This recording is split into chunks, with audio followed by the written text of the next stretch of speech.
There we go. Oh, How's it going? it's good. How about you? Yeah, good. It's been yeah, I just had a week off. I was with my in-laws for a week and like extended in-laws. So there was like 16 of us, which was Oh like my just goodness. weird after like that's basically the first time properly socializing with more than like two people in like 18 months, basically. So I've probably It's seen a kind of few more than that overwhelming. occasionally. But yeah, it was a lot.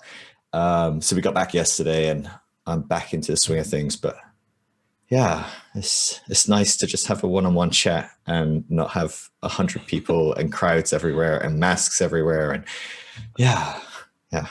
Yeah, How are you? for sure. Oh, I'm good. Just chugging along. I don't know if you saw I put on Instagram like a week or so ago that I'm expecting. So I'm Oh, you are. like, Congratulations. yeah, thank you. So I'm starting to grow a lot. So I'm just like trying to rest and like Yeah. take it easy. And so yeah, a whole new journey for sure.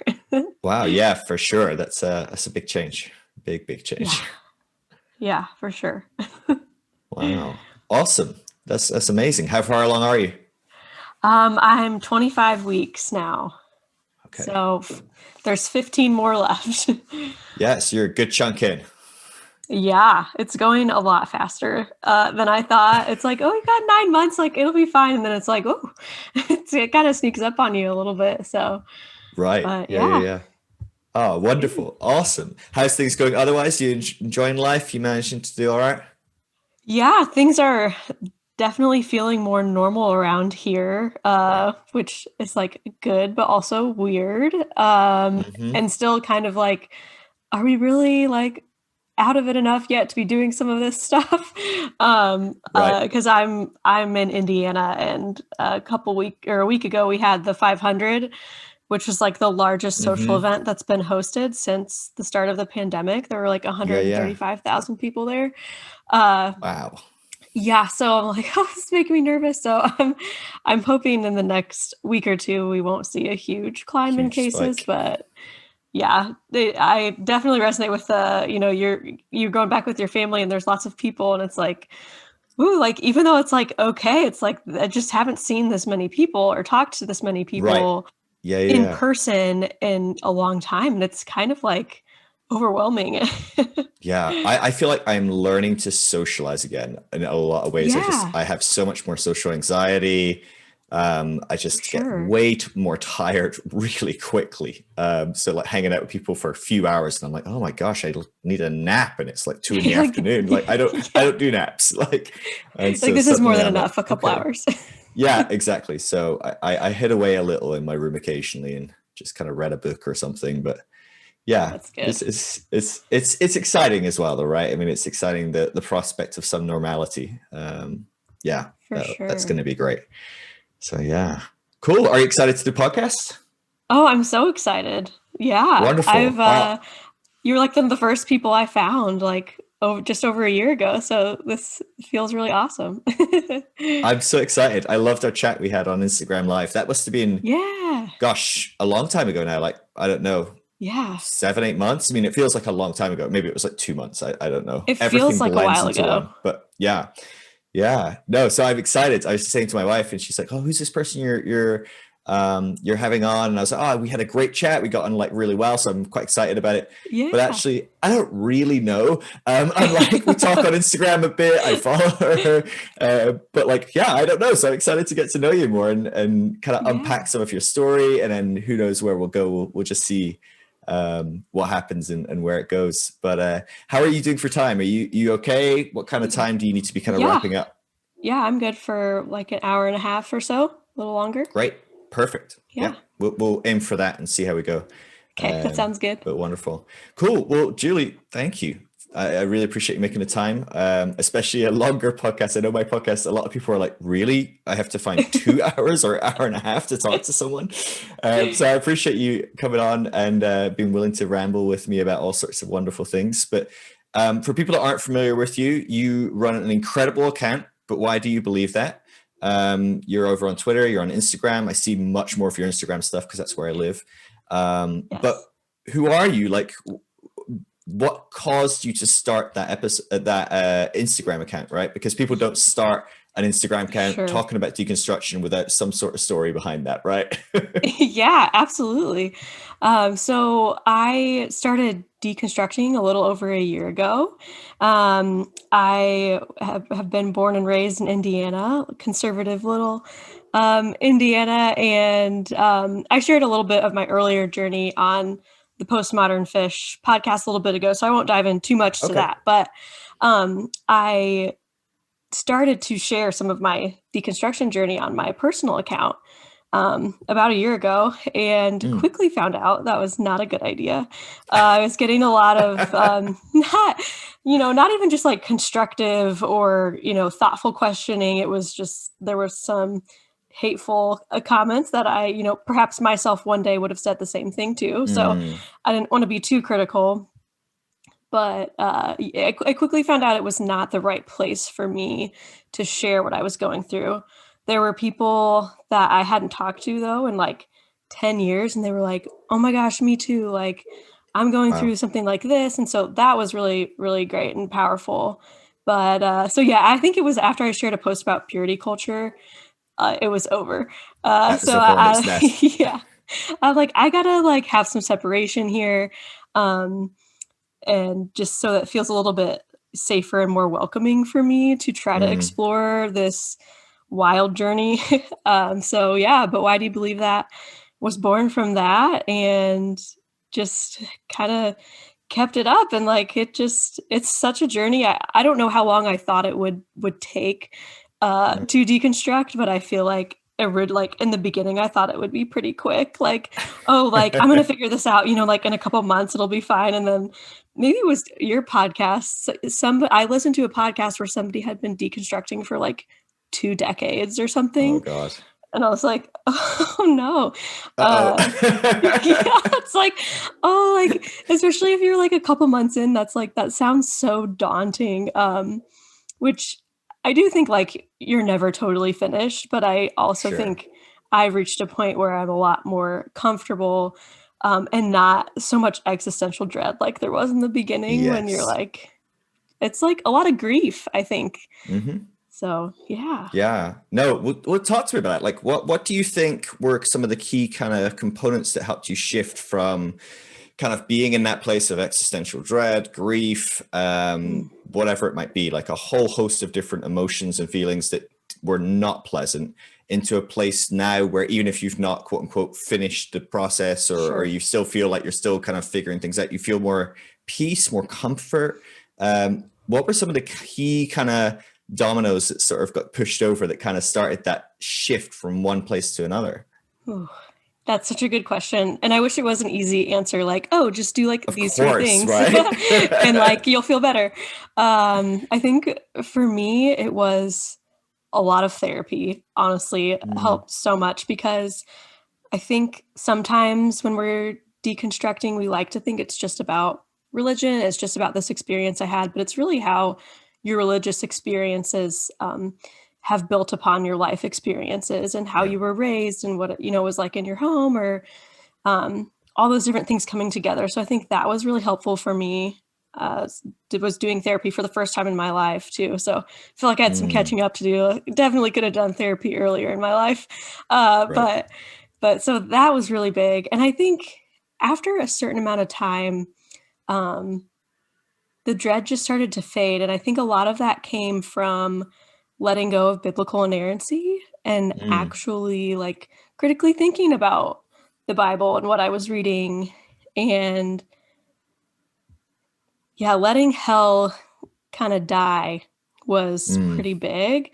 Or even just getting to the place of, hell could be real. I don't think so. Like, versus before it was like, if you do these things, you're going to burn forever. right. So Yeah, even yeah, just switching that from like, oh, like it could be, I don't think so.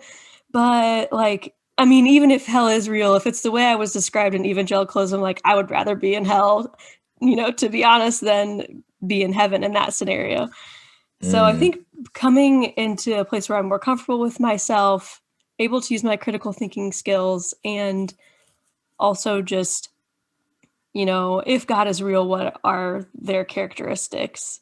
And do I think Yeah. that that's what a loving God would do? And if I've seen humans love better than that, surely God ought to be Yep. more loving. Is kind We've of not where I cracked landed. it where God hasn't, right? Yeah, I'm like, there's no like if God's real and like there is this superior being, there's like absolutely no way like I can see humans behave in a more loving, forgiving, like empathetic way. Like that just doesn't make sense. Right. And there is a component as well for me that as I processed that, and I even had in the back of my mind, there was an option of like, well, he might not be as good as I am. There's almost this thing that says, well, fuck that God then. Let him burn me in hell Right. because I'm not going to Right. be less moral, less open, less loving, less inclusive to please some crazy monster God. Like, screw that. Like burn me in hell with the Right. homosexuals, with the I don't know people that go to church while they have their periods, with like people that pull a donkey out of a hole on a Saturday, like whatever weird systems People we with have, tattoos. like burn me with them. Like I'm gonna lump in Right. with them. Screw that God. Like it's a really weird development that like people seem to often go on of like letting go of like how loosening the grips on that, I think, is probably one Mm-hmm. of the most important stages because it's probably one of the most harrowing points. I can't remember whose account it was the other day, but someone posted and said, could you give me your top questions about deconstruction? And we're going to share your questions and talk about it. I think it's a new account, might be one called Rhetorical Questions. Anyway, put that to the side. I think I have a DM from them that I've not replied to because I'm terrible. But they're like getting people to say, what are your questions? And we'll post them and we'll just see what people who deconstruct are asking. And they said that over 50%, and again, it might not be this account, but they said over 50% of people that submitted questions, they were about hell. And you're like, whoa, that's a lot. And it Yeah. doesn't surprise me, and I'm sure that probably doesn't Sure. surprise you too much because you've read the DMs Yep. too. um, Mm-hmm. like it's a huge deal, and there's a component of, if it is an all or nothing, black or white, if I'm wrong I'm going to burn in hell forever, if I just stay in Christianity I'm going to be good. Yep. That's a really horrible, uncomfortable, rock and hard place for most people that start to deconstruct because they can't hold on to the faith they had, but they really don't want to burn in hell forever. So I think Right. tipping that kind of like sacred cow, starting to erode it, even if it's there's other beliefs, and actually Jews didn't even believe that, and actually many Christians throughout Right. history didn't believe that. So we can at least go, there's some ambiguity, there's maybe some other options. Just having that understanding just suddenly takes a little bit of weight off. And I've noticed a lot more Absolutely. people navigate deconstruction well if, while they're still in a fundamental place, they come to a fundamentally different view of hell. And so what I found a lot is a lot of people, because that's one of the first questions, but they're still very fundamental in their early Mm-hmm. deconstruction. They're still going, well, what's the right answer? They'll study Mm-hmm. hell and they'll start to go, well, this is bullshit. Like, that's crazy that we all believe that when there's all these other options, and other Right. options there's better options for a better God. And so they end up becoming like Christian universalists or ultimate Mm-hmm. reconciliation. And then when their fundamental back plan B is, well, God's all good anyway and we'll be fine, suddenly there's this peace, if they do become agnostic, atheist or something like that, that even the Christianity that's hanging over them is a lot more kind, a lot more gracious, a lot more loving. And it's really interesting to me, that dynamic. It almost makes me want to unethically push people to believe a certain thing about hell before they really get underway with their deconstruction, which Uh-huh. I don't do. But it's just really fascinating that it's It such a big is. deal, I hell. think And yeah, that speaks to as well how traumatizing hell doctrine can be for people. yeah, It's like if that's what half the people are asking, which I mean, if you know, you or I asked that too on our accounts, that would not be surprising as like what no, was one of the first things you had to deconstruct? Like that wouldn't be shocking. no. But I think that just speaks to how powerful fear is in our bodies when we think Mm, about hell. And like a lot of us heard that message for the first time when we were like 5 or 10, like, which is super young to think about right. something so horrifying. So, yeah, I think a lot of us underestimate the impact that it's like, oh, like, you know, you're just talking to Christians. There's heaven and hell and blah, blah, blah. It's like, no, but like hell is like a really It's big deal, and it's pretty really intense. terrifying. Like, cool, it's like you hope you get to heaven, like that's great, but still, I think, you know, naturally we focus on the negative, or Hmm. the scarier thing probably has a survival mechanism. And so a lot of us have a lot more mental energy spent thinking about hell than we do thinking about heaven, which I think is why it's such a big deal. But Mm. looking back too at Yeah. the like original scriptures and learning like Gehenna for the first time, or like words, I'm like, I just had no idea what I was talking about. So that Right. was part two, like intellectually going through some of the meaning behind the scriptures, I think really helped me move from that place of dread to a place of even just uncertainty. Like, and Yeah. you know, I kind of feel like that's how it is. Like, you can't just become uncertain right away. At first, it's just like death and grief and dread, and then it's like, okay, uncertainty, which is still super uncomfortable, Right. but a Absolutely. little less so than, you know, existential dread 24/7. Sure. Yeah. I mean, I agree. I think honestly, so there's so many different metrics of how we measure people's maturity and development in spiritual and emotional metrics. And almost all of them result in people living with less certainty as they develop and grow Mm. up. And so it's really fascinating to me, even things like faith development models like James Fowler's, or the religious faith, a revised faith development system scale. They all, as a big factor, measure how uncertain is this person. Because the more fundamental, the more absolute, the more black and white this person is, they would consider. And what's interesting is the developers of both these models are generally speaking, in line with Christianity to some degree or another. I'm sure a lot of Christians wouldn't like what they believed. But they would say one of the main metrics of poor developed faith or immature faith is to be certain about things and to be black and white about things, which is funny because most of us came from that world Mm. where everyone was Mm-hmm. certain, everyone was black and white. We were certain and we were black and white. And it's interesting now that we're starting to see that development. It's like, oh, when you see these models laid out and people go, well, yeah, when you grow up, when you mature, you're going to become less certain. These black and white things that you used to believe were absolute are going to start becoming very weak. It's very reassuring in a lot of ways. You're like, oh, Mm-hmm. I'm just growing up. I'm not, the language the church uses is like backsliding. It's like, Right. all these negative words, but actually it's quite a positive word, growing. I mean, that's a really, I would love to know that I'm growing and that I'm not like shrinking and dying and, burning to a crisp or whatever everyone else thinks I'm doing. But yeah, do you think, what do you think was sort of helpful for you in transitioning out of kind of those fundamental knowledges and starting to accept uncertainty? Because I think, like, take hell for example, right? You believe that everyone's going to burn in hell forever if they don't pray the prayer. Everyone's going to heaven Mm-hmm. forever if they do pray the prayer. Roughly, broad strokes, that's maybe what we grew up in. And Yep. then you go, okay, hold on, what? Gehenna means that? Or wait, what? Age means this? Or, forever means something else. Eternal doesn't mean that. You start to open it up and you go, wait, Matthew clearly believed something different than Paul about the afterlife. Wait, Jesus doesn't even really talk about it or address it. He just kind of talks around it and ignores it. Start tearing that open. But the whole time you're doing that, you're doing it with the intent of going, so I'm going to figure out what is really true about hell, what's really true about Oh heaven. yeah. It's not, let's make this a really uncertain thing, right? It's in the pursuit of finding the right answer that you suddenly realize it's uncertain. And in a sense, it almost makes it worse. Because at least if it was just certain, will I go to hell if I do this? You can measure that up and go, okay, well, maybe I'll just lie to myself and stay in, or maybe I just have to accept that I'm going to hell. But the thing of like, well, nobody really knows. No one knows what's after this. Mm-hmm. Like every religion has near-death experience stories, and they all tell a different story. And I can't just listen to the kid from Heaven is Real or whatever. I can't just listen to that one Which story. ended up There's being millions fake, of stories. right?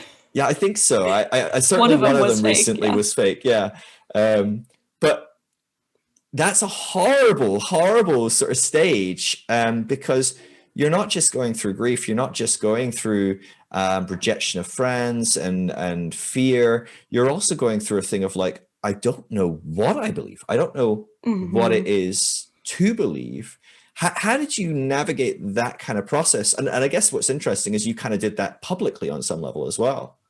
Yeah.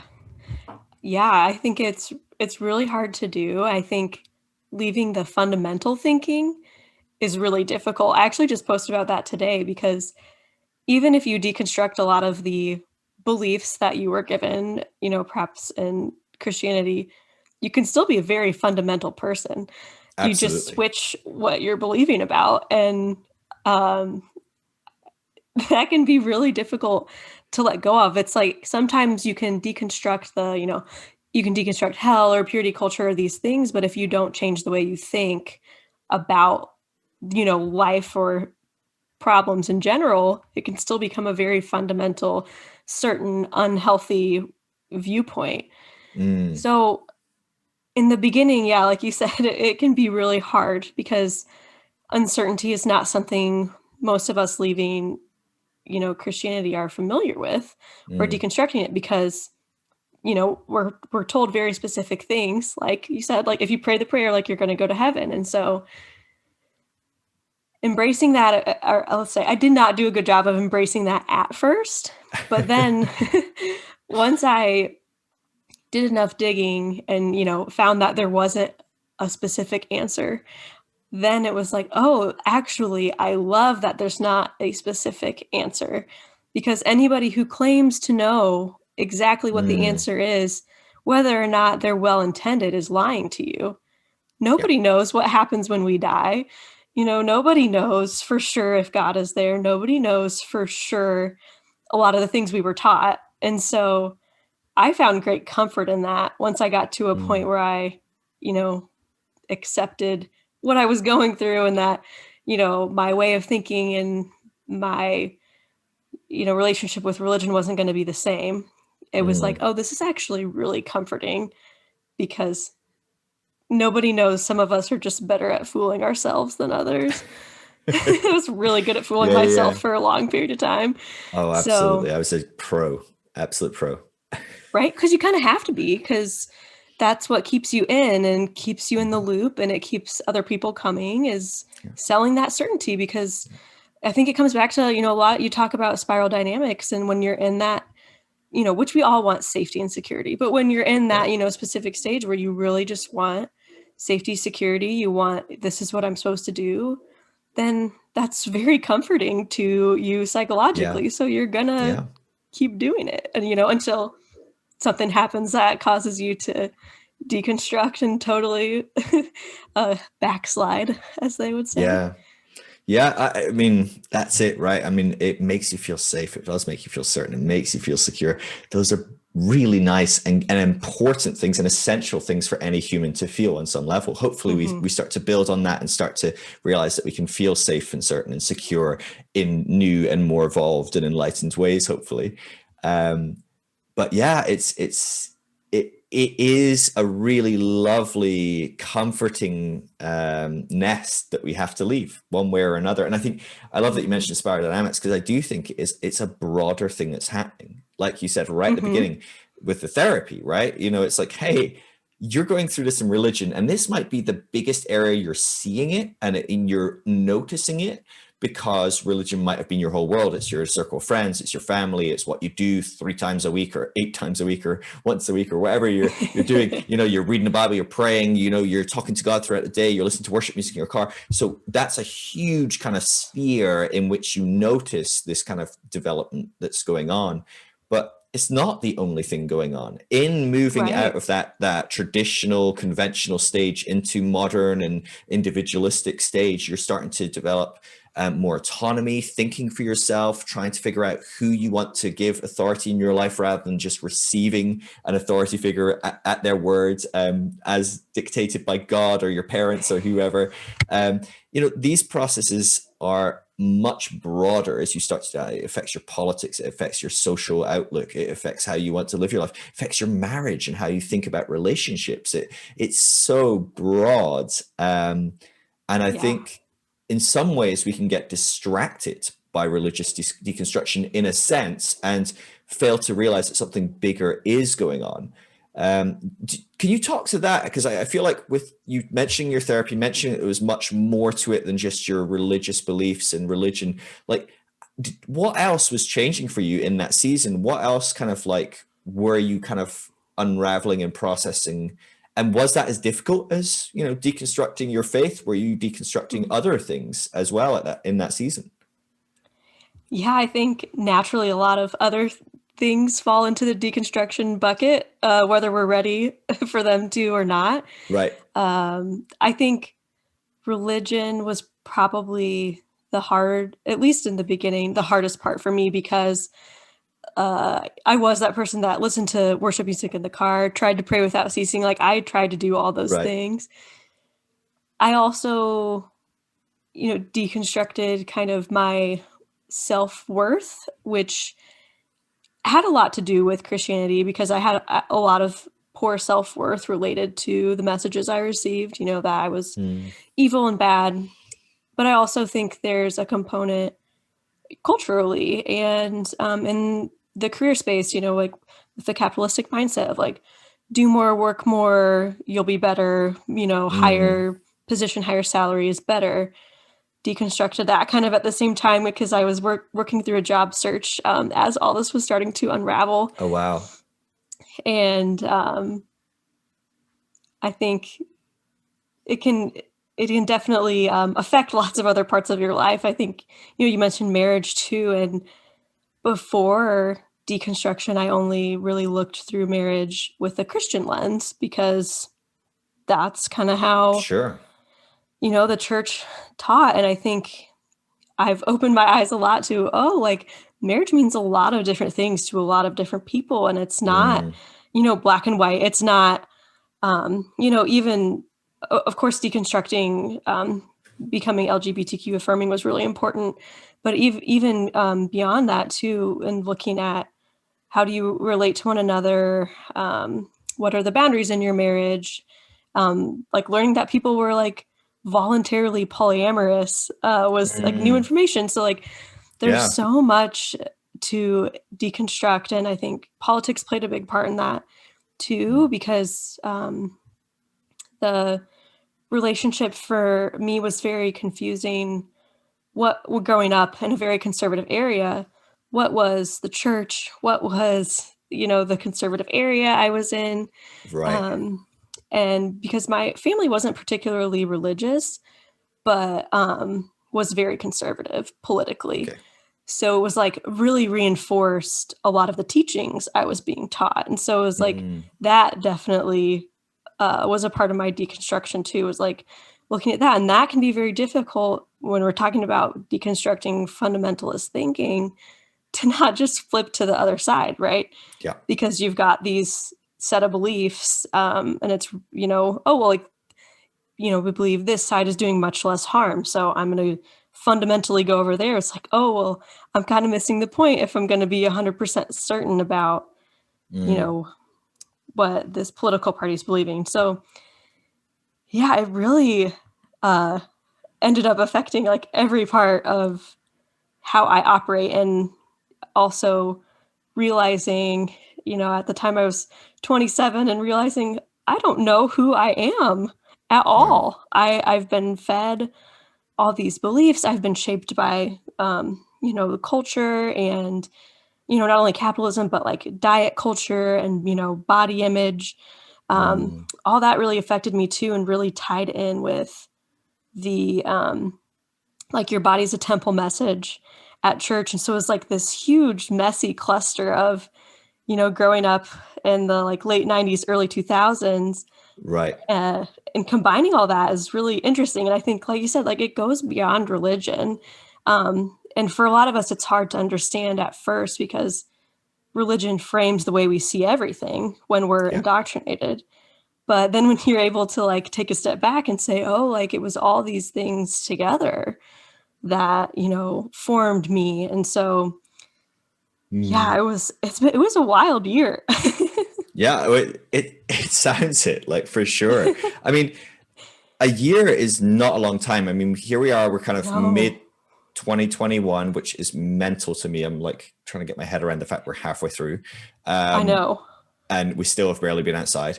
But we're mid 2021, so you're starting your deconstruction somewhere in the midst of 2020. Like, do you Mhm. think it was largely influenced by pandemic? Like talk to me about what sort of key components kind of sparked it for you? Like what was it political? Was it, certain things that you were thinking about regarding theology? Like, it's different for everyone, but like I feel like Yeah, you did deconstruct it in a very interesting time. absolutely. A weird time where everyone has a lot more time to think about things. There's a lot more Yeah. external pressure. There's a lot Yeah. less social pressure, but kind of more social pressure at the same time. And Yeah, all and you this like stuff's lose all going those on. coping mechanisms. Like you can't just like Right. go Yeah. out Yeah. to a restaurant with some friends. It's like, oh, I'm like stuck here. Just Um, me and my thoughts. Yeah. oh yeah. Yeah.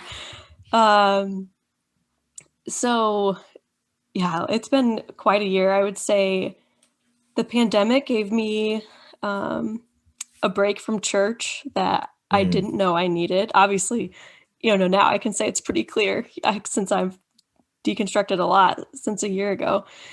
But I finally got space physically from the church that I didn't know I needed. And mm, I didn't guilt myself into going because you could not go. Uh, right. so I don't think I appreciated the need I really had to need some space from the church because I think I'd had come really close to deconstructing many times in my life, but going back, being in that environment, listening to the music, getting that like music high and seeing people, which is great. I mean, the community Yeah. is great. Like that's like what everybody says when they leave is like the worst part. Um, but having that distance was so healthy for me. Mm, It gave me a lot of space to think. But yeah, at times too much space to think since there was, nothing else we could be doing. But I was also a frontline healthcare worker, and that was right. really quite a journey. It brought me a totally different perspective than like a lot of people in my life and in my Christian circle. Um, and then, shortly after that, George Floyd was murdered, and that was Mm, really it was a lot that got me thinking about systems and systemic racism and led me to more, thinking about the church as a system. mm, And it all kind of it came together in this horrible but important cluster in my life where all these different things were happening at the same time. And set up, just the perfect environment for somebody to deconstruct. Way too much time on my hands, can't do yeah. anything else but think.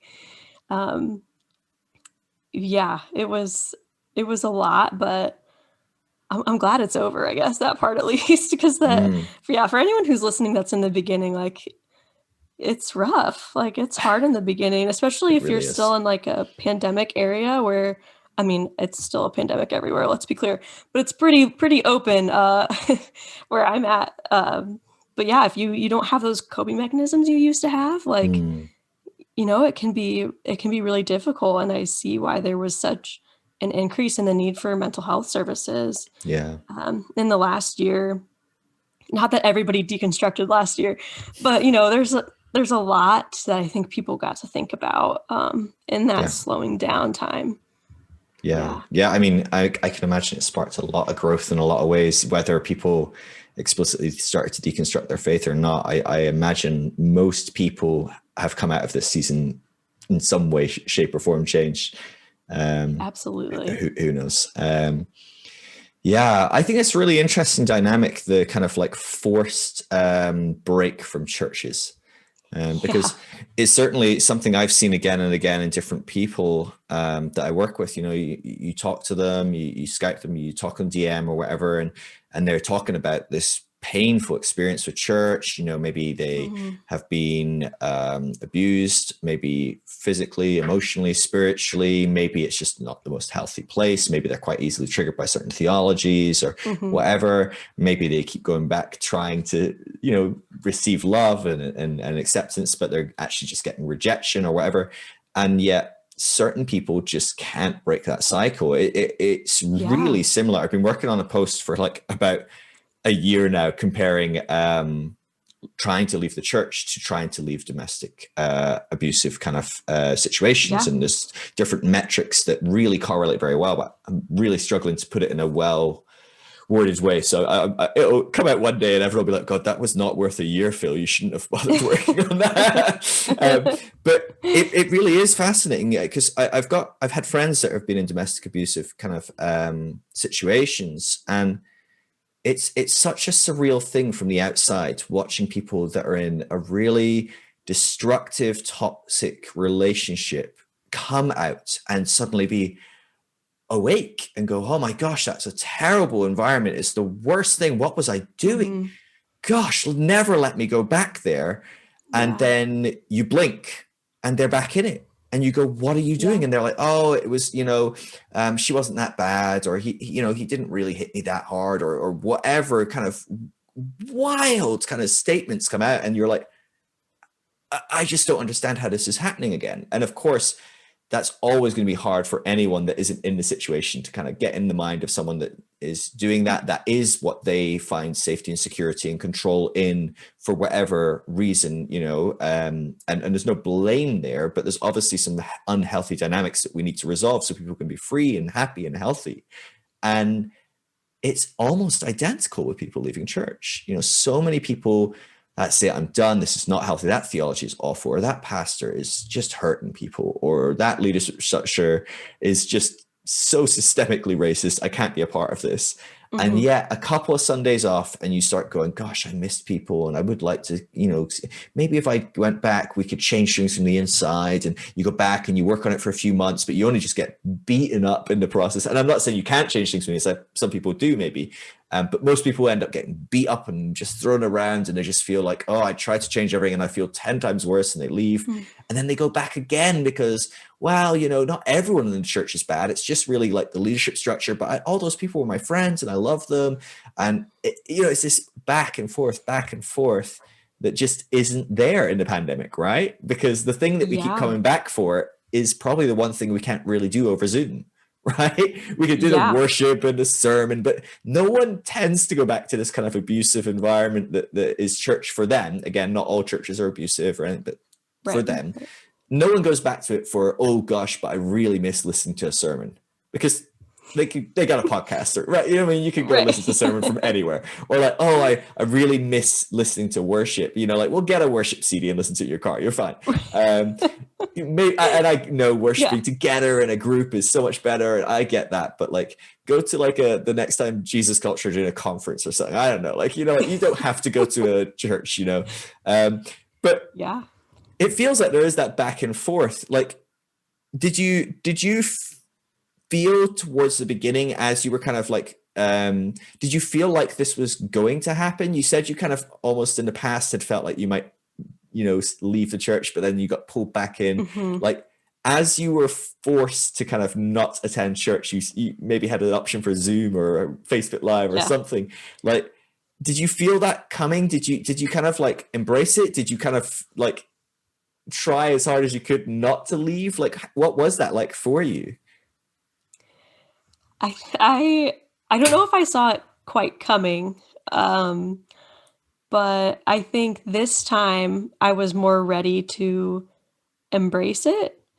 I think in the stages of life I was in before, there were other things happening or things that were more of a priority that I didn't have the mental energy, perhaps, and emotional energy to deconstruct. So part of me feels like it kind of happened to me. I don't really feel like I chose it. And I don't think you can, not that you can make other people choose anything, but I don't think you can make people deconstruct. Right. It kind of just happens. But I do, unfortunately resonate with that idea of either the church and or God being abusive. And I think that's part of why a lot of people keep coming back. And I say that in no way to minimize the actual, abuse that we know is happening in domestic violence relationships. But I also think there's a lot of abuse, spiritually or psychologically that's happening that's not accounted for and isn't quantified right now. And so I think, later on down the road, we will see, oh yeah, like there are serious effects to this for certain people. For some people can go to church and have no problems and Yeah. not, register the same sermon as traumatic as other people do. But yeah, that was a big moment for me. And when I was in therapy, I think I had been in therapy for a couple months at the time, when I realized, I was like, oh, like I've been in an abusive relationship with God for Mm. the past, 10, 15 years of my life. Like, he makes me behave a certain way or he won't love me. He makes me dress a certain way or he won't love me. He makes me, say prayers and do certain things with my time. I don't get to be in charge of my time. My time and my body aren't mine, they're his. Mm. And they're all dependent on how he feels about me the day I come to the gates. If I've done enough and if I've said the right prayers. And I could have done all that, that he wanted me to do, and it still not be good enough. And I still burn Mm. forever. So, I mean, to me, that's pretty abusive. I Yeah. think after that, I realized that I did make a post about it. It's been quite some time now. But something along the lines of like, if a friend treated me the way I perceive God to treat me, I wouldn't allow them in my life. I would Hmm. never accept that from a friend or relative, policing my behavior like that. And, because we like to think of God as like loving, but that wasn't really, I was taught a distorted view of love, I would say. And Mm. so that's what makes it definitely feel abusive, and why it would be really difficult to go back. And I think, there's a confusing, I mean, there's a confusing relationship between like God and Jesus, and they're the same, they're different. But once I realized, that was abusive for me, and I have a lot of traumatic, experiences like in my body related to the doctrine itself. Nobody touched me or anything, but it in my body, I can feel, those trauma responses related to certain messages. And once I realized that that was tied to God and that was tied to Jesus, and that I've been trying and trying, and that cannot be redeemed for myself and a lot of other people, Mm. that's when I realized like that Jesus is not universal truth.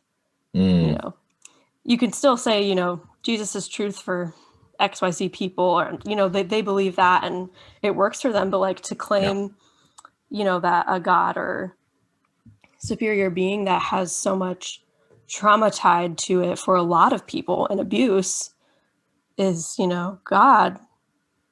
I mean, you can't really quite claim that unless you're going to deny abuse and victim blame people and say, well, if you prayed hard enough, like you'd be able to get over this, like because Jesus is God. It's like, okay, well, if you just, listen to a victim and say, like, oh, I could see, how that wounded you in your experience. Like, I respect your journey, and I'm still going to believe what I believe, but I also respect your, you know, journey, in that would not be healthy for you to return Mm. to, a quote unquote abusive relationship. Yeah. It's a lot clicked for me when I put those two together. Yeah.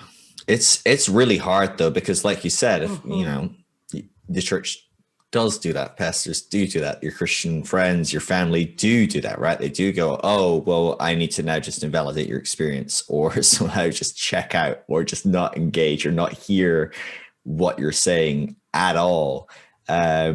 Because to really listen and go, gosh, that sounds abusive, and you're right, you need to find Mm-hmm. a better solution. It, on some level, to me as a conventional Christian who's looking for that certainty in that black and white world, and make sure that I'm in the right side and not the wrong side, by acknowledging your reality, your truth, your experience as potentially having a path that doesn't match mine, I am totally and utterly screwed. Right? I mean, I am Yeah. 100% on the path to hell then, if there is Yeah. a path outside of this that's right. Because I need a nice, simple in, out, right, wrong. And so if I accept that your path into wrong might be right, well, then my right is probably wrong.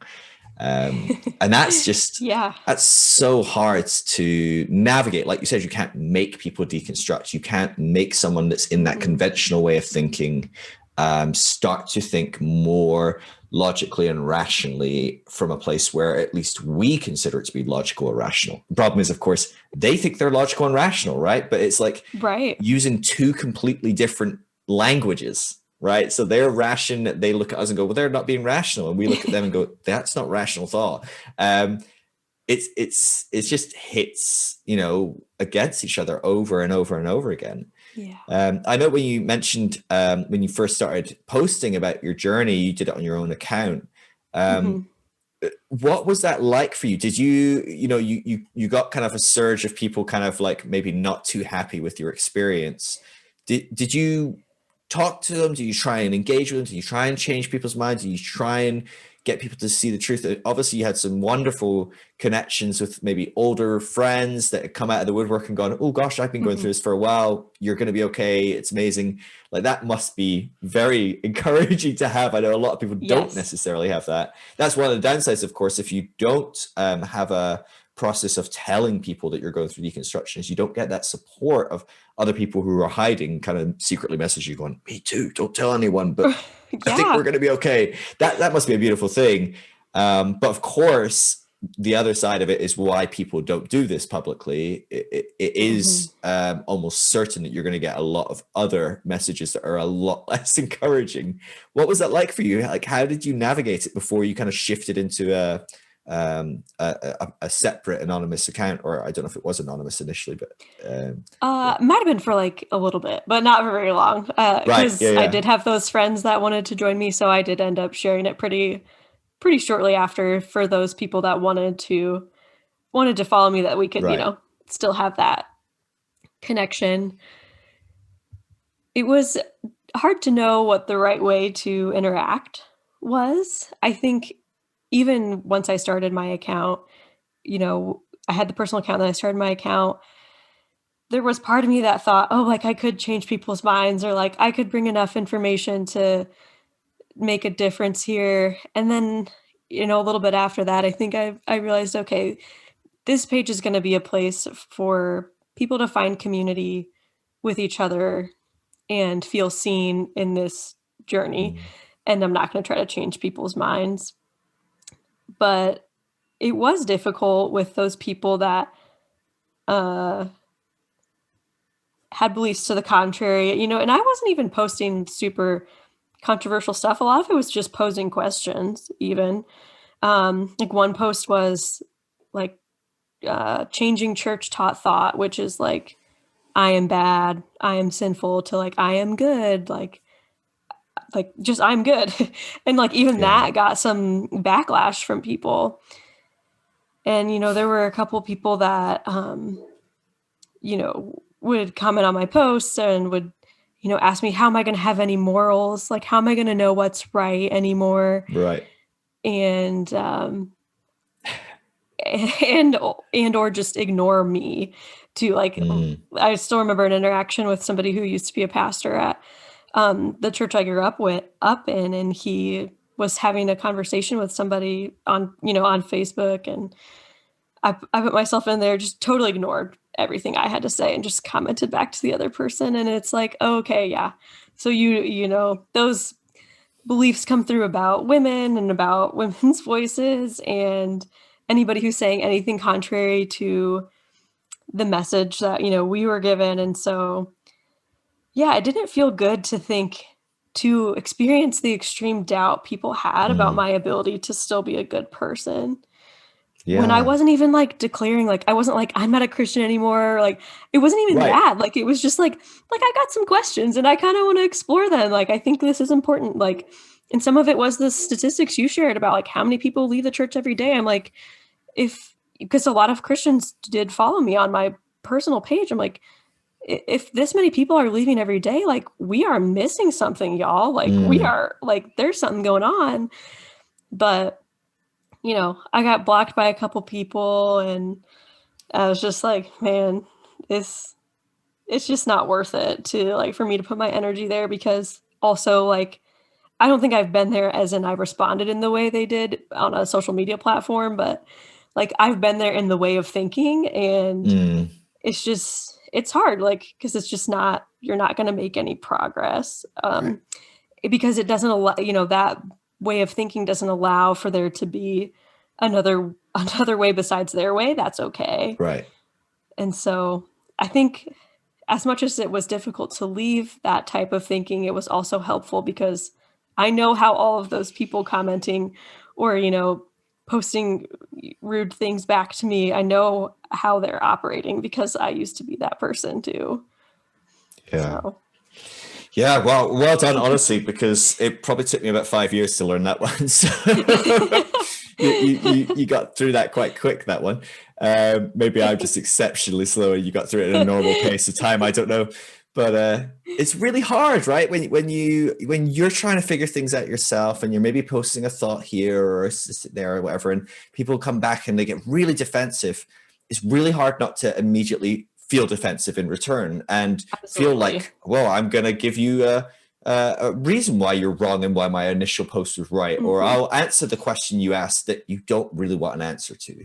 You just want to Hmm. prove me wrong, and for everyone to look at your question and go, "Oh, yeah, you're right. Julie's probably going to become a rapist now. She doesn't read the Bible as inerrant." Like it's like probably not, but that's weird that you think that. Like you can't fathom that Julie could have any morals because she doesn't think a Bible is inerrant. Like not even saying she doesn't read the Right. Bible anymore yet. Like, you know what I mean? Not even saying Right. I wasn't even going that far. whatever, right? But it's just like they jump to like, well, how will you not murder people? And it's like the same way everyone else doesn't. Like most people Right. don't murder people. Like Right. Like you it's can it's tell like astonishing.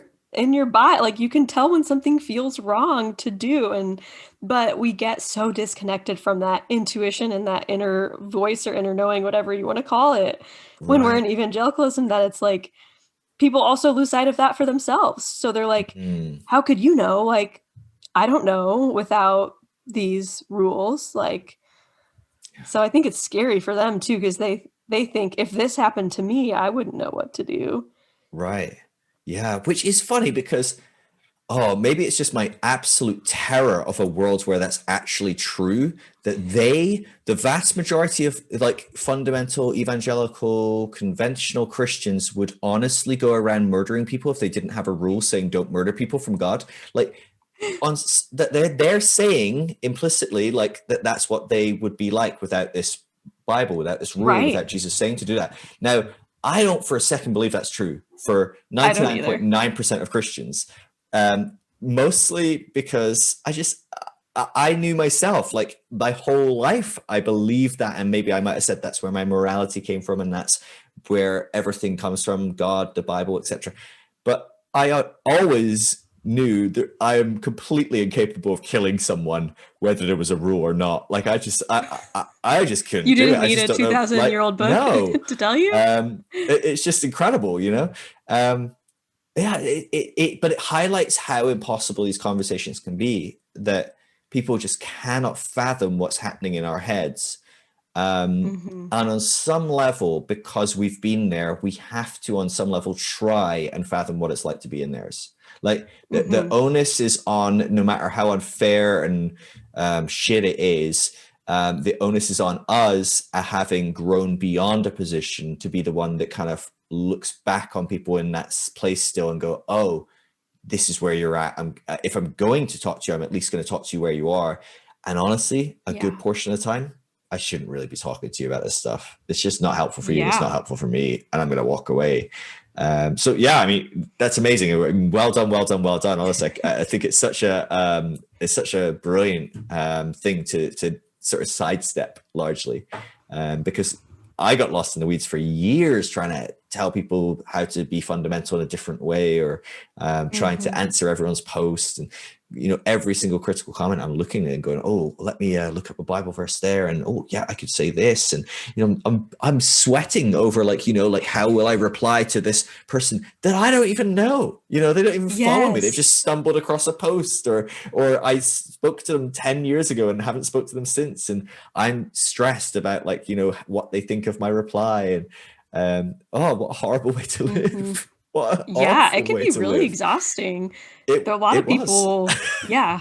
I don't know too, like with your Instagram page, if you get much, comments from people that aren't deconstructing, but I've Mm, definitely, when I first started there too, I was more like, oh, like let's try to have a conversation. And right. now it's more like, if people DM me and ask for help or have a question, like totally happy to do that. But like I just spend so much less time trying to prove my point Yeah. than I used to, because it is exhausting. And I find Yeah. it really exhausting because I don't know if it's the lack of like nonverbal communication that happens with Instagram, but Mm, like it can be, for me, it really drains me sometimes when people comment. I'm like, how, like, what tone are you saying this in?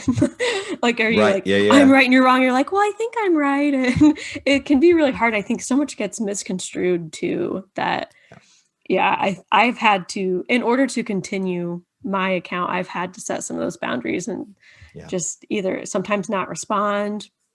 Like I've restricted some of my comments now, and that's just so that I can keep doing it, because I mean, it will like affect me for a while. And I think a lot of that is from, I was just talking about this with a couple of deconstruction friends the other day, that it's really hard for a lot of us to take feedback or disagree because, we were raised in that environment where like we were constantly like had that persecution complex, like, oh, like they're Hmm. disagreeing with me, like they want the worst from me. They're a horrible person. Like they're really just awful. And it's like, no, like actually they disagree with you, but like it's cool. Like you can keep like living your life. And so I think some of Hmm. that lingers for a while.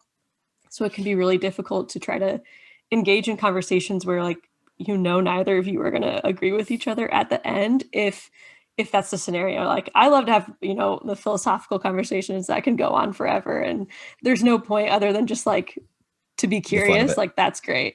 But sometimes in the Instagram comments, that's not really where you're finding that. No, it's interesting. I think over the years I've got slightly better at telling, but most of the time I just don't even know whether people are asking well-intentioned, genuine questions or if they are just wanting to have a fight. And it usually Hmm. takes a couple of replies back and forth before you go, oh, okay, you Oh. just really don't know like what I mean, and you just want to understand, and that's great. Let me help you kind of see where I'm coming from, and we can leave it there. Or, oh, you just want to fight Right. with someone on Instagram. Like you apparently, this is my job. I do this full time. You apparently have no life. I don't even know what you do like the rest of the time, but like fighting with people on Instagram, not what I want to do. Like, walking No. away.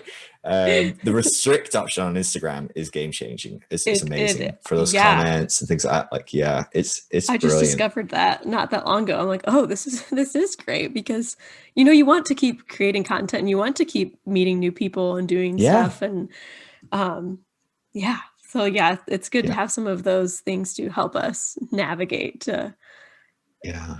this journey, because obviously too, like we're not going to get it right every time No, either. And I think sometimes there's that like fundamental thought shift of like, oh well, like I was so wrong and I did so much harm before, like now I'm just going to get it right and like be perfect every time. It's like, well, that's not realistic either. Like no, I'm going to mess up and I'm not going to get it right. And yeah, sometimes yeah, people can be pretty dehumanizing about that. It's like, oh, like I'm just a yeah, human trying to learn. Like, yeah, I've got this account and this, we've got these platforms, but it's like we're still like just like living and yeah.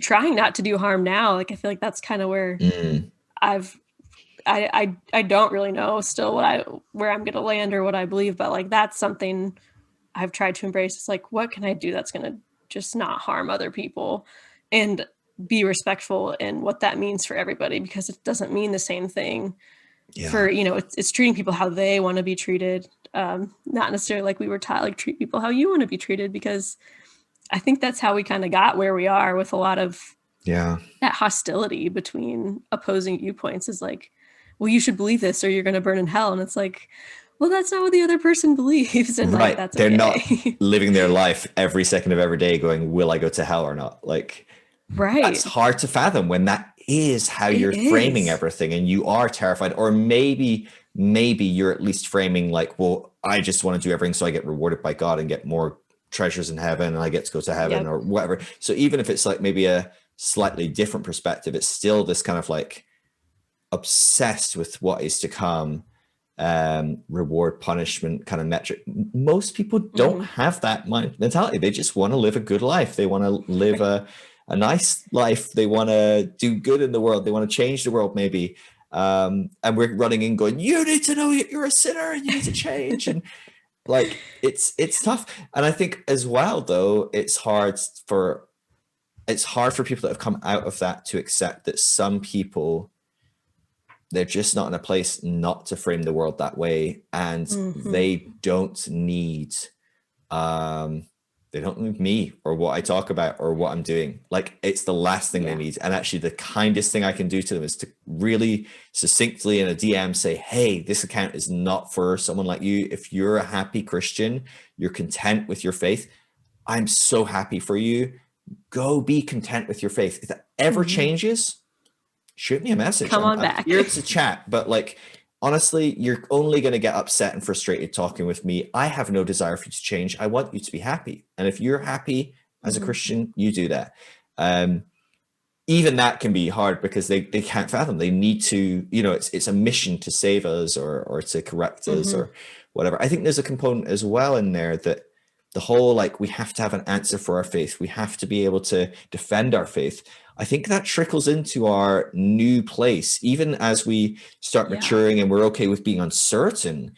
It feels like there's a pull to defend my position, to give an answer of like, well, no, like, it's okay to be uncertain. It's okay to do this. It's okay I want people to know that I'm right, or it's okay for me to be who I am or what I believe. Like, there's still a pull to defend myself that is slowly dying. I think I'm slowly allowing that to die.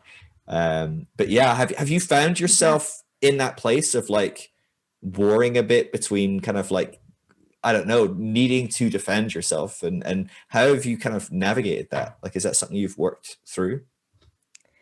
Yeah, I think a lot of my journey since leaving evangelicalism has been trying to find my voice and use it, and which I know I've publicly been sharing, my journey. So of course I'm using my voice, but social media looks a lot different than in actual life. What does that look like to stand up for myself and defend myself? And kind of like we were talking about, when is it worth my energy to do so? And when is it better for me to say, like, I know that this is what's best for me, and I'm just going to let that person, be. I think a lot of that defending myself has come from more of a trying to set boundaries for the first time in my life, because boundaries were not a thing for me in my like former faith experience. Because you were supposed to be, like available 24/7 in case somebody needed you to pray with them or whatever it might be. So I think it's been more of a journey on, what do healthy boundaries look like? Oh, like I can say no, and that doesn't mean I don't like the person. It can mean like, oh, like I'm just having a day and like today isn't a good day for me to talk on the phone or whatever it might be. Right. And so I think learning to say no and not be like a total people pleaser has been part of me, like defending my own inner voice, or, just trying to have a voice in general. I think some of that comes from like the church's view of women and not respecting their voices fully and not allowing them to be heard fully, which, wasn't 100% the case in my experience. I did have a woman pastor at the church I grew up in, but still a lot of that like complementarianism and stuff comes through, and the patriarchal beliefs come through. But yeah, I do think, too, from like the other lens, when I was first deconstructing, there was a desire to defend myself and stand up for myself. But yeah, I think that evolved pretty quickly, because you kind of have to, because a lot of people aren't going to necessarily care if like they're focused on the Christian message, perhaps. So I think a lot of it is becoming, tied into like the self-worth in my journey too, is like becoming more comfortable with like my worth and myself and my voice, and trying to be more content with me, because I can't control any of these other people. But there is a lot of that, mindset that comes through the persecution, like complex of like, oh, somebody disagreeing with me is, the worst thing. And it's still, even when we get to, a different set of beliefs, like you said, these people don't need me. Like, we still have that savior complex too of like, well, I need to save these people from this horrible belief system that they're trapped in, or, this horrible spiritually abusive situation they're in. And which if somebody wants you to help them, by all means, we're going to help them. Yeah. But you can't continue to evangelize your new beliefs, because that kind of defeats the purpose. But that can be really difficult to let go, because a lot of that thinking and ways of living are still just in us, and we've known it for so long. It can be just so hard to like, I just have to constantly check myself, like, okay, what's my purpose and what's my goal here? Like, am I doing this just to like get to know somebody? Am I trying, to change their beliefs? Because that's what we tried to do for so long. You almost forget you're doing it. Yeah, no, absolutely. And I think there's a weird line there as well, because as much as you can't make someone who's in a very different state psychologically kind of see the world from your perspective, accept the things that you believe are right or wrong, that might be different to what they believe are right or wrong. You can't do that. But there is some dynamic if we go back to the abuse analogy, right? If someone is being abused, if someone is actively being harmed, if you can talk to your friend who's very fundamentally Christian, but you can see, wow, that particular theology is really harming them, though. Maybe it doesn't harm everyone, but in their case, it really is harming. It does feel like there's some moral obligation to step in and try and help them see the thing, whether we can make them see it or not, right? In the same way with my friend who's being abused, I can't get him to see that this partner that he has is harming him. But I kind of on some level have to kind of like, in some Do way, shape, or something. form, do something, help, try and intervene in some way. Or even on the other end of it, maybe we have friends that are in that place of conventional Christianity that are harming others. And so it's the hard part of like, we look, you mentioned George Floyd and the BLM stuff in God, well, forever, but like that really became very prominent for a lot of people in the last year or so. Like, that stuff that is within the system of Christianity, the system of Christianity Inc. Church, is just built on, among other things, racism, patriarchy, sexism, xenophobia, all sorts of different things. It feels, while we can't change a church to think a different way or run a different way, we can't change a person to accept the way we see things, there has to be some push, some kind of dynamic in that. That's something I wrestle with a lot and try and find a balance with. Like, I've seen that, and I know from talking to you that you're not wanting to step in and try and change people, but I've also seen just in your posts and the way you do, like, you are passionate about changing these things. Like, how have you navigated like processing those kind of two tensions and kind of trying to build a way to move forwards while kind of recognizing those dynamics? Like, what's that been like for you? Like, what's working for you in that? I think it's been important for me to try to separate the idea or the theory from the person, so that I'm not dehumanizing the people, like our former selves that were, not LGBTQ affirming, and we're, spreading homophobia through the way we were teaching our theology. So trying to separate out the idea so that people are still going to feel maybe not great about being challenged in their beliefs, but to realize, like, to try to let people know, like, I'm not saying you are the problem, or like not trying to like cancel the person. Like, we're trying to cancel the harmful ideology and the harmful perhaps theology. So that I have found to be somewhat effective.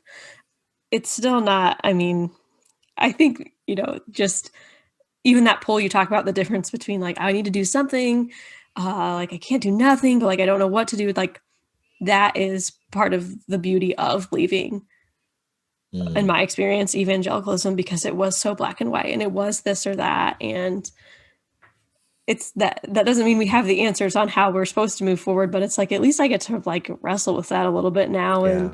and perhaps mess it up a few times and realize, okay, like that wasn't the way to do it. So like that can be one way to learn too, is like, oh, that was not effective. Yeah. Like I don't not that I've really done this, like I don't find name calling to be super effective, or like just saying people, labeling them without really knowing what's going on. Like I don't necessarily think that makes people feel like they want to be engaged in the conversation. So I think trying to connect with people, make it, human to human, try to get some basic like belonging foundation level stuff going on sometimes helps.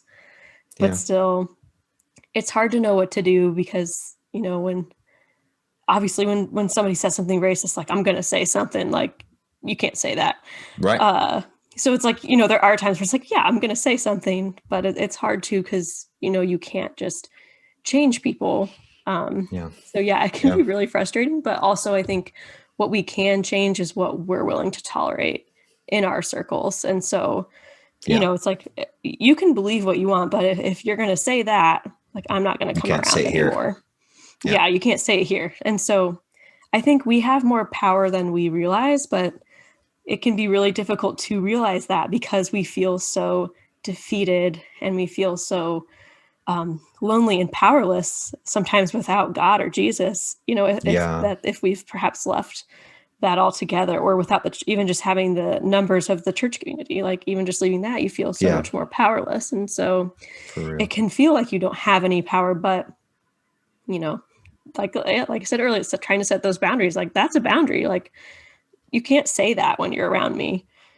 Or trying to insert some facts or history sometimes helps too, because like in my journey, when I was learning, I'm like, oh, like I just was so ignorant to like a lot of Mm. American history, especially when it comes to racism. And I was like, oh, like so many things are making more sense now that I've taken time to, read about this, or read about like the history of like the American church and racism. And so I think knowledge can be a huge, huge piece of power, and boundaries, even though, it's hard when you're just like people like you and me just trying to like Yeah. live life. It feels like you don't really have much pull, but yeah, you also don't want to do nothing. So it can be really challenging to try to find what that looks like for you after you've left a specific way of living. Yeah. No, big time. I mean, it's the dynamic of, you've got the racist grandma at Thanksgiving that says something and everyone's like, oh my gosh, but everyone on some level goes, we have to say something, but like she's not going to change. She's like 86 and she's going to be dead in 8 years and she's not going to work on this. Like, and so you end up saying something, it ends up blowing up and you go, was it the right thing to say it? Was it not? Like, is she ever going to change? Like, I don't know. Like it's such a hard dynamic to know when to say something, when not to say something, when to set up a boundary, when to go, gosh, I shouldn't even be around you. I'm out. Right. These are really hard things to do. And especially because we have the privilege in a lot of ways, obviously I've got other privileges that you don't. And maybe you have other privileges. I've got I don't some. know Yeah, your world, I've got some. but we all have different privileges. And on some level,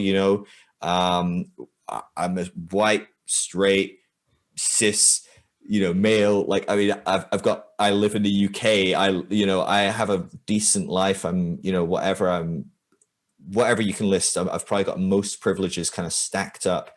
Like, it's very easy for me to go, oh, it's really important to find a balance, where other people, they don't get to do that because they are in the thick of it and they are the ones receiving. Maybe it is the racist grandma. I'm watching racist grandma at my Thanksgiving full of white people.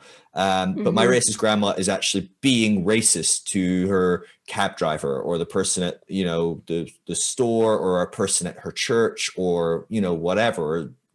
That's a whole different dynamic, and so there is a component as well where there is a lot of privilege in just this conversation of like, oh, how do we Absolutely. navigate that? And but I do find with that pendulum swing, I do tend to kind of err on one side or the other. It always seems to go wrong one way or another for me, but I feel like I'm getting slightly better each time, maybe bit by bit.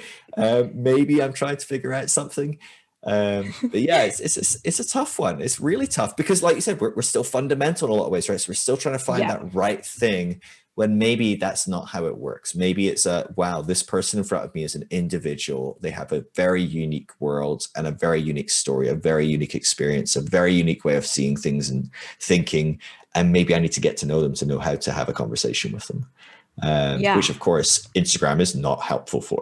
It could Not work, quite. but it's not practically going to become, you don't Right. become best friends on Instagram generally.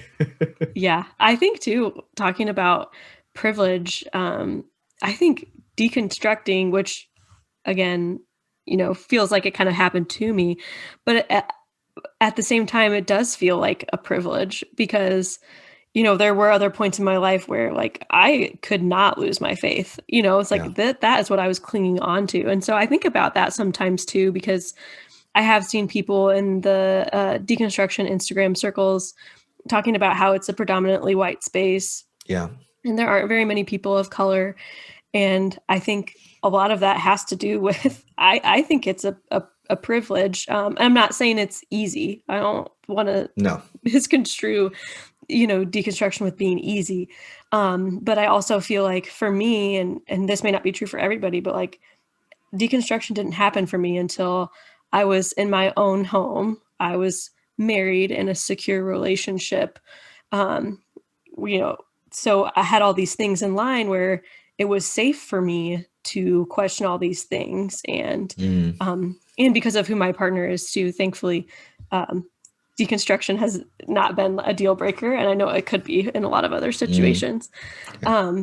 So I think about that a lot too. I think I don't know if I would have ever deconstructed if I hadn't have had the privileges I had and the psychological safety to dive deep into those Yeah. questions.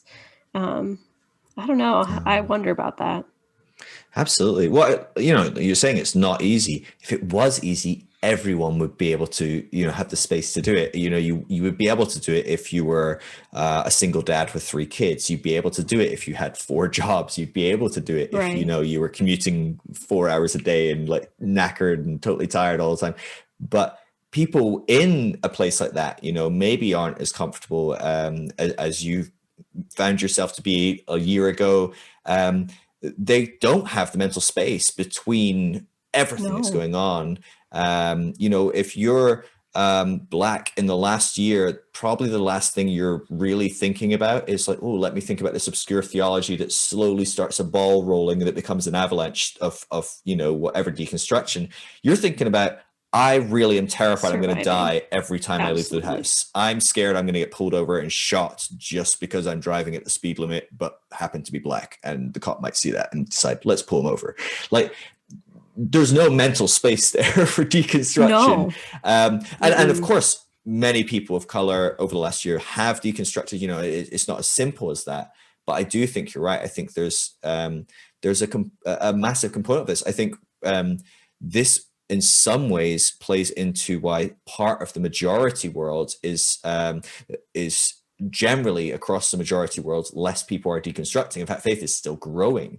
And I think it's because a lot of people in the majority world have much harder circumstances. They are much more living in worlds and lives where they don't have the safety, they don't have certainty, they don't have security. And Christianity or Islam or Hinduism can bring them some stability, some safety, some certainty, some security. And actually, it's probably a helpful and healthy step for them and thing for them. It's a coping mechanism. It's always a coping mechanism, right? Deconstruction is our new coping mechanism because Yeah. that's what helps us frame the world as we're moving forward. But a lot less people in rural India have a lifestyle which allows them to sit and ponder, and start to deconstruct because they've got a lot of stuff. They've got very hard lives. They're working very hard lives.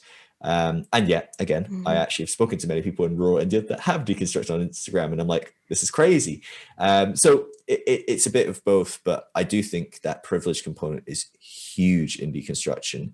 And I think a lot of it as well is the Black church, certainly in America, has over the last, 60, 100, 150 years had to wrestle with really fucked up theology in a way that the white people didn't, because they were the beneficiaries of that theology, and Black people were those who were downtrodden by that theology, and therefore in their Christian faith they had to unravel it, right? So that's where Right. liberation theology is not a white people theology, right? It's a Black church theology.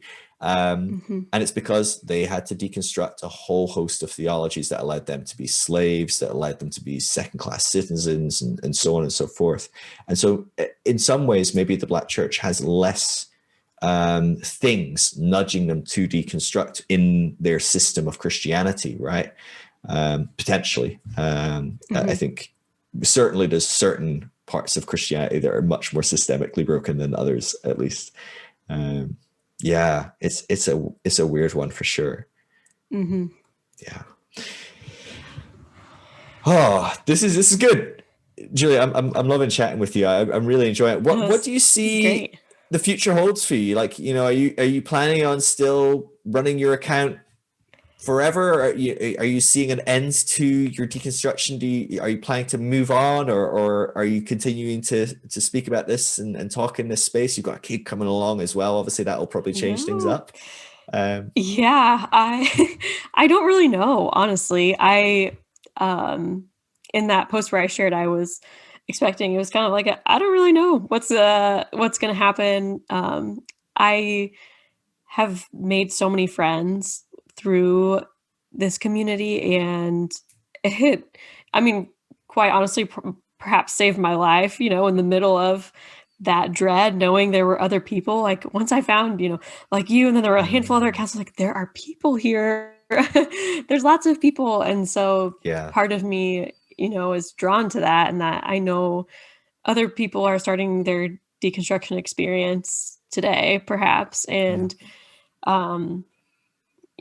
I think it's like an honor to be a part of that for somebody. So, I do want to keep participating in the community. I don't know that I'll quite have as much time, or, it'll probably look different, but I also think that becoming a mom and becoming a parent is going to bring up even more thoughts, I'm sure, about deconstruction and trying to find, what will the parenting style, or what will, like there's just so much to that, even within that evangelical handbook per se, that was like, oh, this is what you do. So part of me, I think that there's still a lot of room for it to grow, but then, it might be more of a like, oh, like this week I didn't post anything, and next week I'll post every day, and just kind of give myself that permission to ebb and flow with my energy instead of like expecting XYZ of myself, when, especially when the baby comes, will not be realistic. But it's hard too, because I think I was one of the most indoctrinated people like that I know, which maybe sounds silly, but like I feel like I was super into it. And so a lot of people don't quite understand as well as everybody understands in this community. So I'm super thankful for it. And I think it would be hard to like leave completely, but I could see myself slowing down a little bit. I'm sure I'll have a lot less sleep coming up in the next year or so.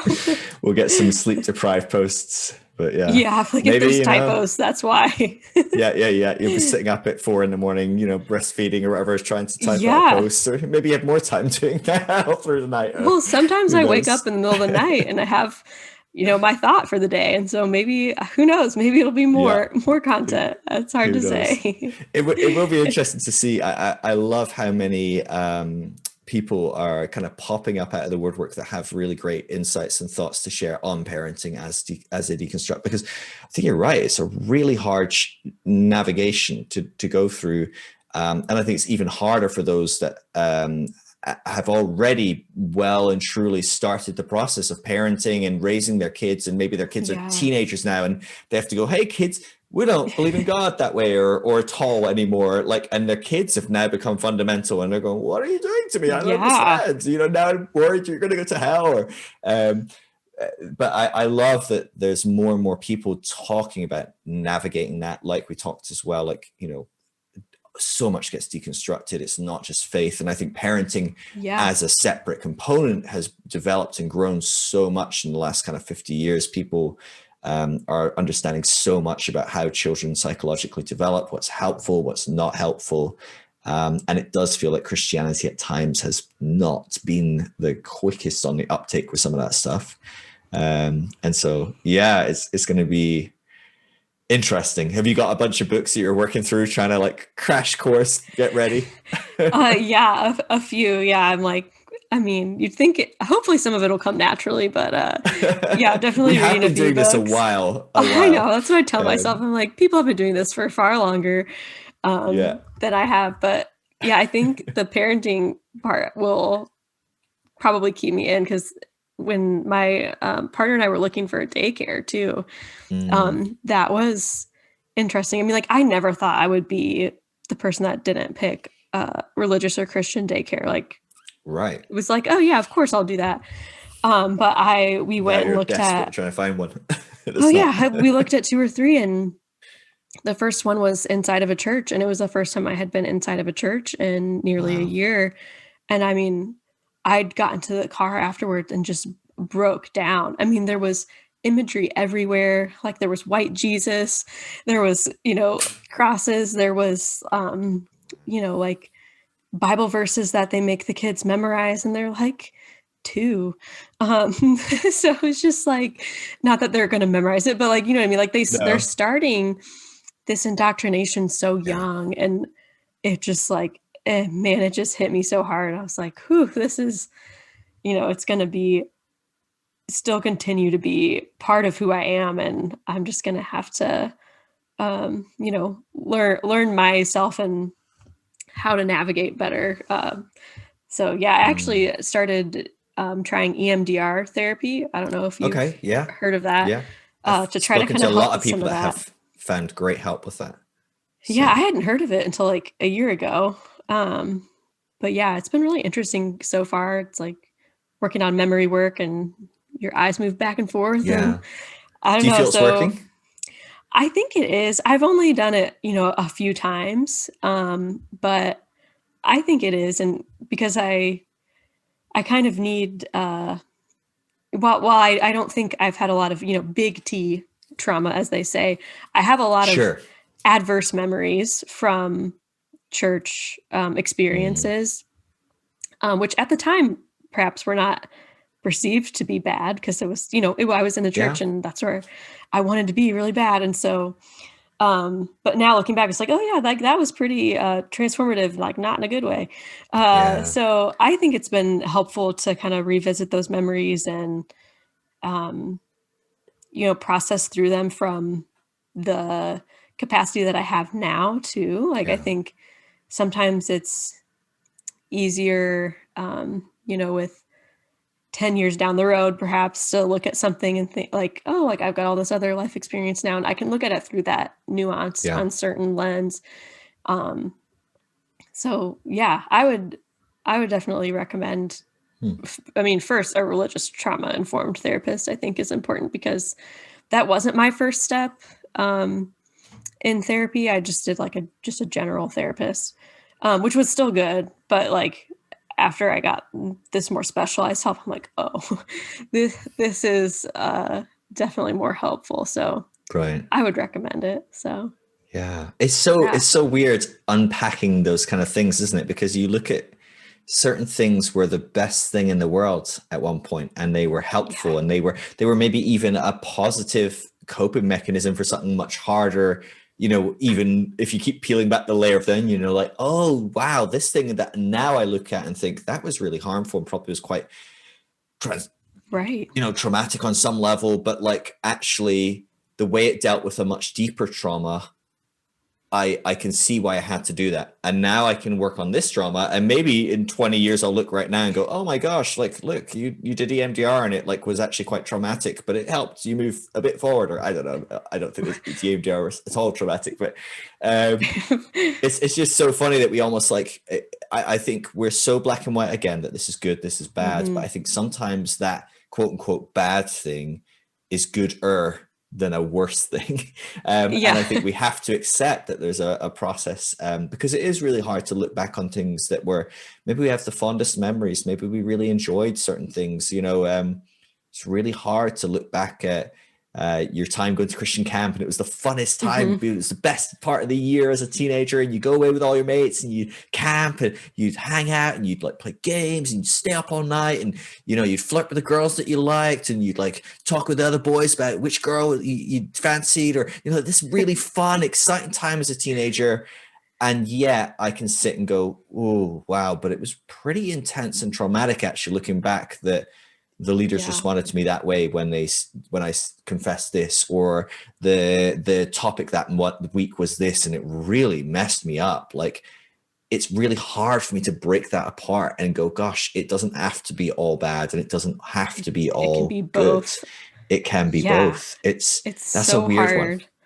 It's so hard to make room for both, especially when you think about church camp, because I think that's such a great example, right? Like, it's definitely both. Like, you've got the fun, you've got the games, you got like, you're just out in nature, like doing whatever, swimming, you're on the blob. I don't know if you ever did one of those. Yeah.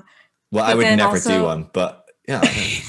I did it one time, and that was enough. I flew very high in the air. Yeah, I'm very risk averse, like big time. So that was not going to be me. I am too. I still can't believe I did it one time. And I hate heights. It was horrible. I thought I died. Oh, I didn't. It's fine. But then you've also got, like some teaching maybe that night, or like looking back and realizing, oh, like me sobbing at the end of a worship session is actually like emotional and psychological manipulation, and not me experiencing something deeper. Perhaps it's just harmful for me. So it's hard to make room for both. But I think what I'm hopeful for about EMDR or other types of therapy for people is that we can, have those experiences, but then get to a place where we can still go into a church for a wedding, or go into a church for a funeral, and not be so consumed by what's happening in our bodies that we can still be present, and, celebrate with the couple getting married, or,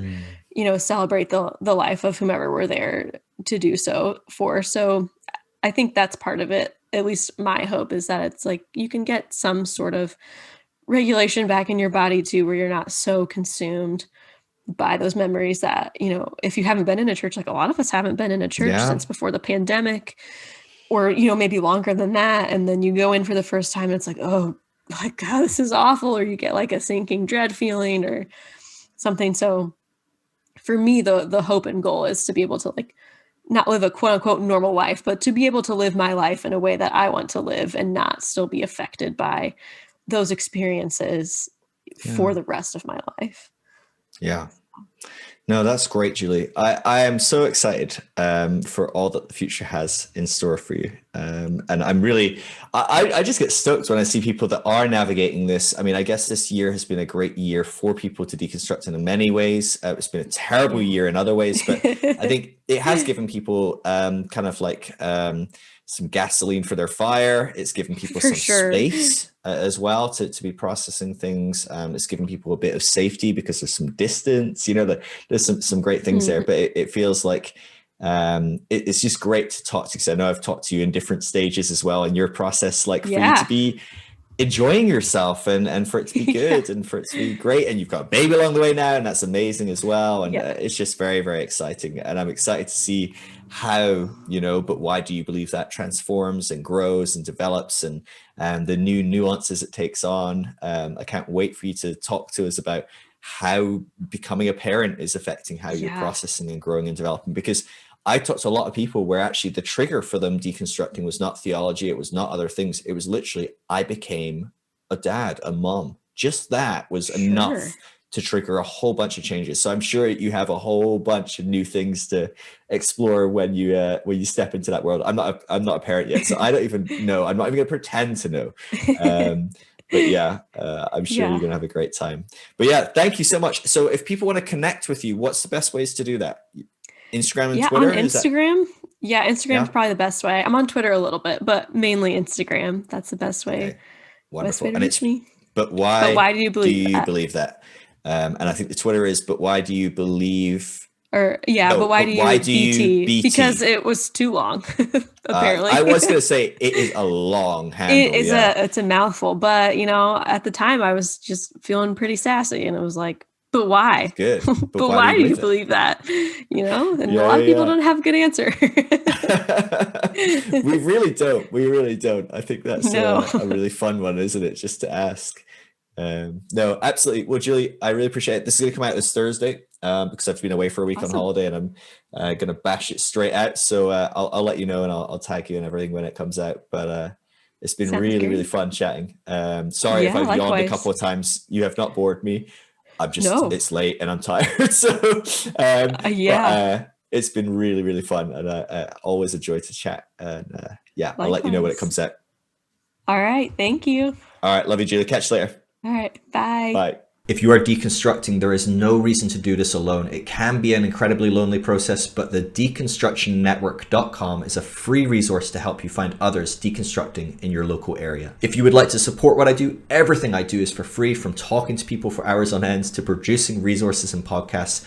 It is only possible because people give generously. There's never any need to give. It will always be free, everything I do. But if you do, we do have an amazing private community group that we talk on over on Discord that you would gain access to. And we do regular audio and video chats on there as well. So it'd be great to see you in there. But of course, never any requirement. And of course, please, please, please come and talk to me on Instagram. I love connecting with people. I love helping people on their journey. If you need a safe space to process your deconstruction, I would love to connect. It's just at Phil Drysdale. Love every one of you. Peace.